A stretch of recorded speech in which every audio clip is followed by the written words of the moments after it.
Escute agora o Nutrologia em Pauta. Esse podcast vai transformar a sua saúde. Aqui é opinião baseada em ciência. Olá a todos, eu sou Andréa Pereira, médica nutróloga da Oncologia do Hospital Israelita Albert Einstein. Tenho doutorado pela Unifesp, pós-doutorado pelo Instituto Israelita de Ensino e Pesquisa e sou cofundadora da ONG Obesidade Brasil. E hoje eu tenho o prazer aqui de ser entrevistada por Cristina Assunção, é diretora executiva do Instituto Protea, mestre em administração com especialização em marketing pela Thunderbird School of Global Management de Arizona, Estados Unidos, formada em arquitetura pela Universidade do México, 15 anos de experiência profissional em consultoria, gestão de projetos e novos negócios. E vamos lá, quero saber o que você vai me perguntar. Obrigada, doutora Andréa. Há um ano, eu li na mídia a possibilidade de crianças com obesidade podem gerar adultos jovens com câncer.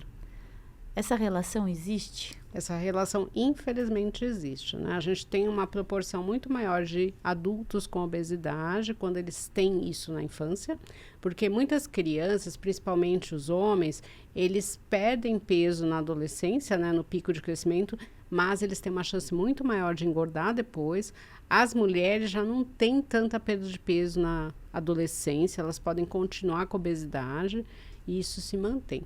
E aí, quanto mais tempo de obesidade eu tenho na minha vida, como qualquer doença crônica, maior o meu risco de ter alguma doença associada. E entre elas, a gente tem pelo menos 13 tipos de cânceres associados à obesidade. Entre eles o câncer de mama, né? A gente está em Outubro Rosa. E o câncer de próstata está muito associado à agressividade, né? Se a gente falar da parte de homens. O segundo câncer, tanto em homens quanto em mulheres, é o câncer de intestino, né? Então, assim, também está relacionado à obesidade. Infelizmente, essa informação é correta. Nós sabemos que o câncer ele não tem prevenção, mas que existem meios da gente reduzir as chances de ter a doença. Como investir numa alimentação para reduzir essas chances de desenvolver um câncer?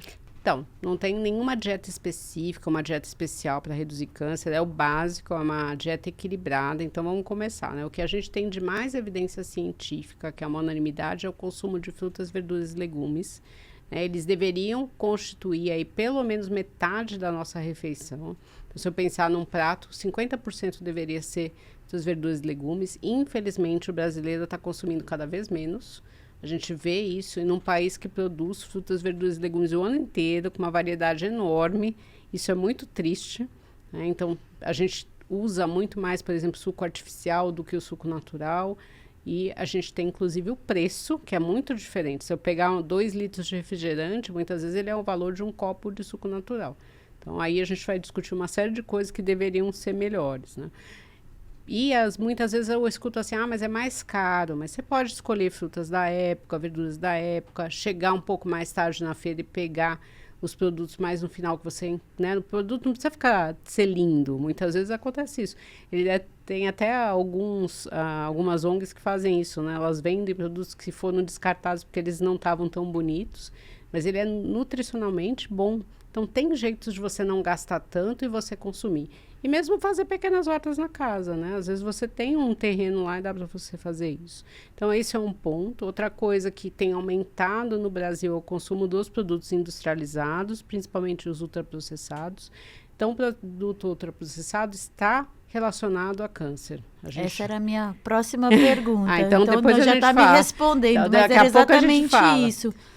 E uma coisa que eu já escutei, que é o que a senhora está falando, é para a gente comer, desembalar menos e descascar mais. Com né? certeza, isso frutas é importante. E verduras, vamos descascar mais e consumir frutas e verduras e menos produtos industrializados que a gente abre embalagem. Então vamos voltar, depois a gente fala mais dos produtos industrializados, porque tem bastante coisa para falar deles. Consumo de carne vermelha, né? É muito comum a pessoa descobrir que está com câncer e parar de comer carne vermelha. O que os estudos mostram? Que é o excesso da carne vermelha que causa, né, que está relacionado a câncer.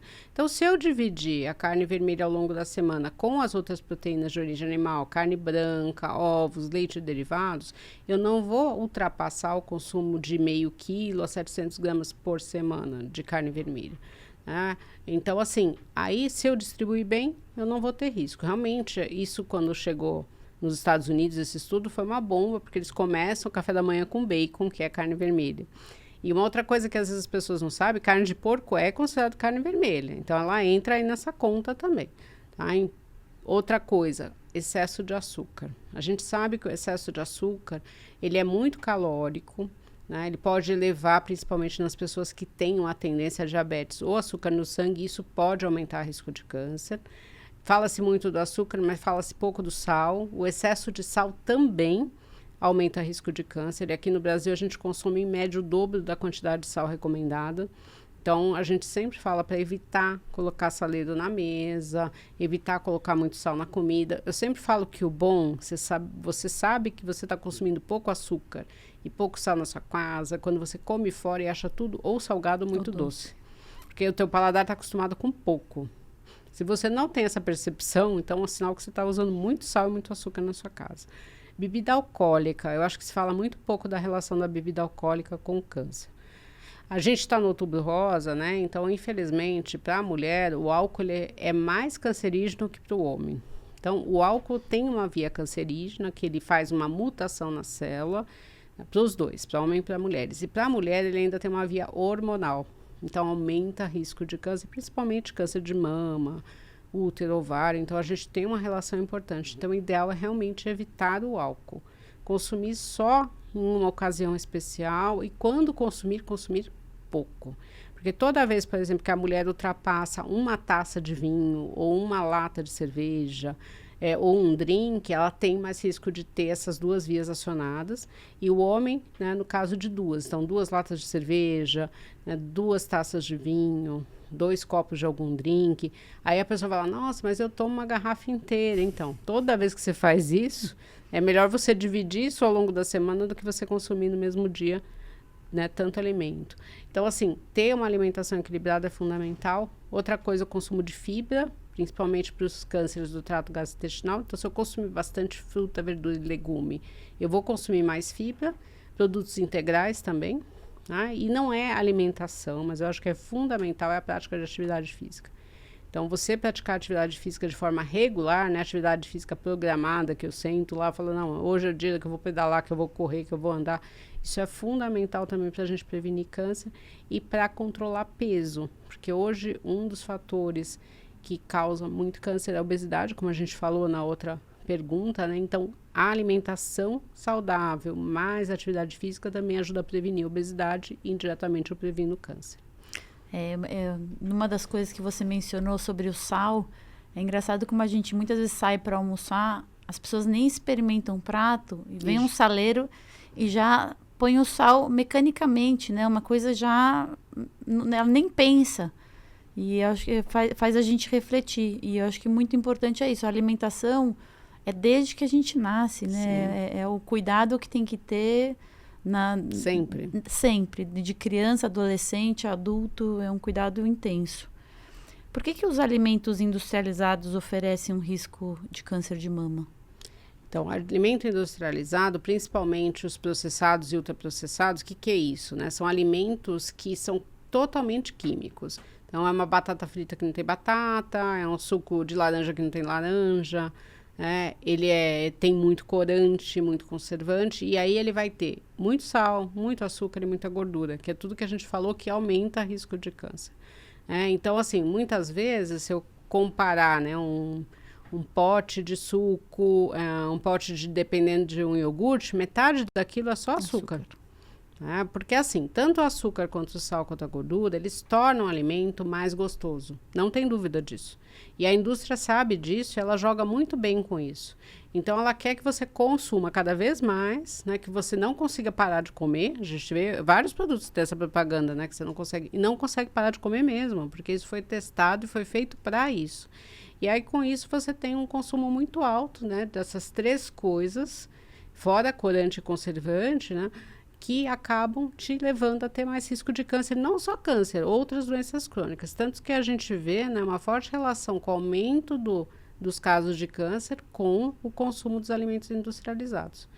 E aí a gente tem um papel fundamental das políticas públicas de tornar o alimento saudável mais barato e o alimento não saudável mais caro. Porque lá nos Estados Unidos eles sobretaxaram bebidas açucaradas, né? Isso inclui refrigerantes, sucos de caixinha. E aí o que aumentou, né? O consumo que foi aumentado foi de água. Eu achei muito interessante isso. Né? Então a pessoa não tomava água para tomar esses alimentos adoçados e eles passaram a tomar mais água. E se você não fizer isso, dificilmente a pessoa que está acostumada a usar esses alimentos, né? Então eu não vou comer um salgadinho. E a gente entende que hoje é muito difícil você cozinhar, porque as pessoas trabalham muito.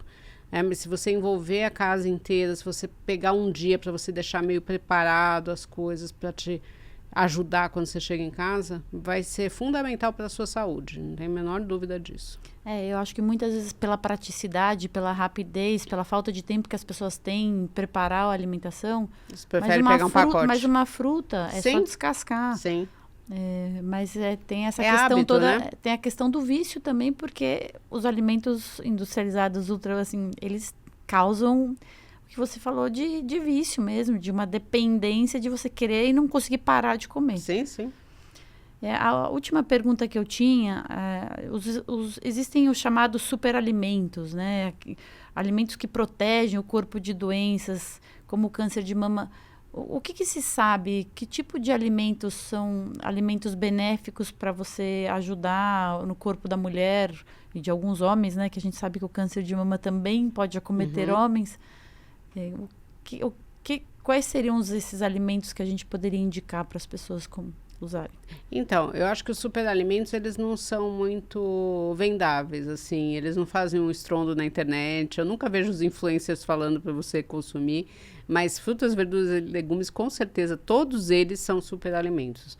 Então, às vezes eu recebo pessoas no consultório que falam assim, mas eu não gosto, mas eu não consumo. Eu falo, então, mas são muitos, não é possível que você não goste de nenhum, né? Então, você vai testando e vendo. É lógico que quanto mais eu variar, melhor. Se eu variar cores desses produtos, eu vou ter diferentes vitaminas, diferentes nutrientes, diferentes quantidades de fibra, né? E a gente sabe o quanto a fibra ajuda para prevenir cânceres, principalmente do trato gastrointestinal. Então, esses são os superalimentos. As fibras, né? Os produtos integrais, de um modo geral, eles também são superalimentos, né?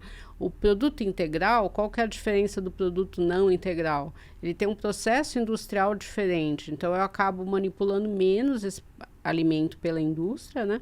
E com isso vai sobrar mais fibra. Então, ele é mais difícil de comer? Na hora que você faz... Muitas falam, mas eu não gosto de arroz integral. Falei, porque você tem que cozinhar mais, né? Porque ele é mais durinho mesmo. E é muito comum a gente querer coisas fáceis para a gente comer, porque a gente come na frente de alguma tela. Né? E coisas que são mais difíceis, você fica lá mastigando, você tem mais dificuldade de pegar, né? Você vai pegar uma salada, é muito mais difícil.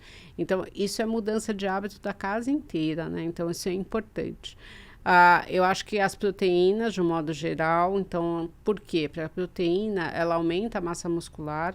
O ser humano não tem capacidade de produzir proteína, a gente tem que consumir. E o nosso músculo, ele é totalmente feito de proteína. Tanto que 60% da reserva de proteína do nosso corpo vem no músculo.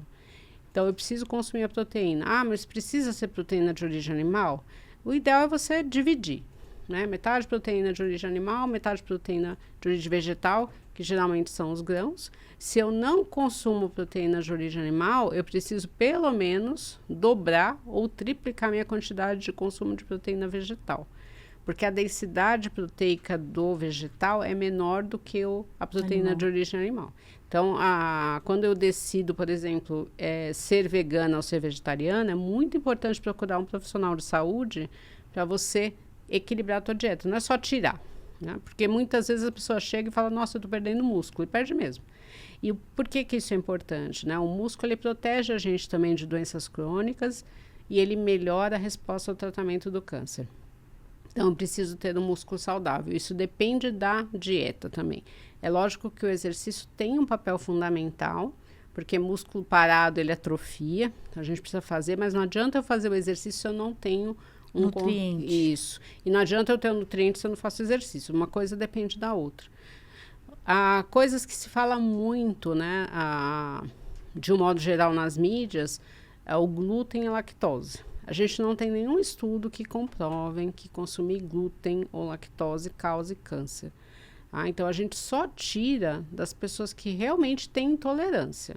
Porque tem muitos produtos saudáveis que têm os dois. Então, às vezes, você começa a restringir muito a tua dieta sem necessidade, ou faz trocas que não são saudáveis, porque as pessoas confundem, por exemplo, produtos sem glúten e sem lactose com produtos sem caloria. E muitas vezes o produto sem glúten e sem lactose tem mais caloria do que o produto com glúten e lactose, né? Então, assim, você tem que tomar muito cuidado com isso tudo. Isso é para a vida. O ideal é começar isso na infância e você manter. E eu acho que, assim, hábito alimentar é muito complicado, porque você depende de uma família inteira. Então, você vai se habituar com aquele consumo na sua casa quando você é criança, depois você vai criar um hábito na sua casa quando você tiver sua família. E, às vezes, uma pessoa, ninguém consome fruta e verdura, e alguém começa a falar, nossa, mas você é chato, você está querendo isso, ou alguém resolve cozinhar. Então, tem que se conversar o porquê você está fazendo isso. E a gente fala muito de câncer no outubro rosa, mas a gente não fala tanto do aumento da população longeva. Verdade. Que é a população que mais cresce no mundo e que tem uma tendência maior a ter câncer também. Na medida que a gente envelhece, a gente tem. E para eu envelhecer bem, eu tenho que ter uma alimentação saudável. Né? E o que é envelhecer bem? É você não depender de ninguém, é você conseguir fazer suas atividades, ter menos demência. Então, tem muita coisa aí associada à alimentação, né? Que é fundamental. E a alimentação também ajuda muito, né? Quando a paciente está em tratamento, é muito importante também esse cuidado com a alimentação, porque ajuda muito na recuperação, o não sentir quando está em quimioterapia, ao diminuir a sensação de náusea. Sim. Assim, a alimentação tem um papel muito importante também nesse momento da doença, né? Tem. E assim, existe uma confusão muito grande em a alimentação para prevenir o câncer e a alimentação quando você está com câncer.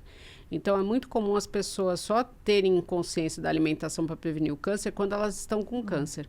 E aí elas resolvem cortar todas as proteínas de origem animal, cortam todo o açúcar, toda a lactose, todo o glúten, fazem umas dietas super restritivas, elas começam a perder massa muscular, às vezes emagrecer muito, e isso acaba impactando, né, na resposta ao tratamento. Porque se eu fico desnutrido, eu acabo tendo um problema para tratar o câncer, né? Então, a gente tem que tomar muito cuidado com essas orientações. Saiu até um artigo com vários pesquisadores do mundo inteiro falando de que durante o tratamento do câncer, o ideal é você não cortar a carne vermelha, porque é um período que você precisa ter mais músculo. E é muito comum a gente ver, não, descobri que estou com câncer, vi que a carne vermelha, cortei a carne vermelha. Então, assim, não é o momento ideal, mas realmente para prevenir eu preciso equilibrar. Eu não preciso tirar essa carne vermelha, mas realmente equilibrar a quantidade. E eu acho que em todas as fases, até nas questões de não só de doença, mas a gente precisa ter um acompanhamento de um especialista, né? De um nutrólogo que vai estar guiando a gente, porque é a vida inteira, não é pontualmente, não é 50 anos eu fiz nada com a minha alimentação, eu comi totalmente desregrada e em um dia eu querer mudar a minha constituição. Sim. E qualquer época que você decidir mudar é válido. Tem gente que fala, mas vou mudar agora? Falo, não, agora vai ter impacto na tua vida. Mas precisa saber como, Sim, né? Eu vou parar de tomar leite, mas o que eu vou substituir para ter o cálcio que eu parei? E por que eu vou parar de tomar leite? Será que eu preciso, né? Tem toda essa questão. Então, é muito importante, sim, conversar com alguém. Muito obrigada, doutora Andréa. Eu que agradeço.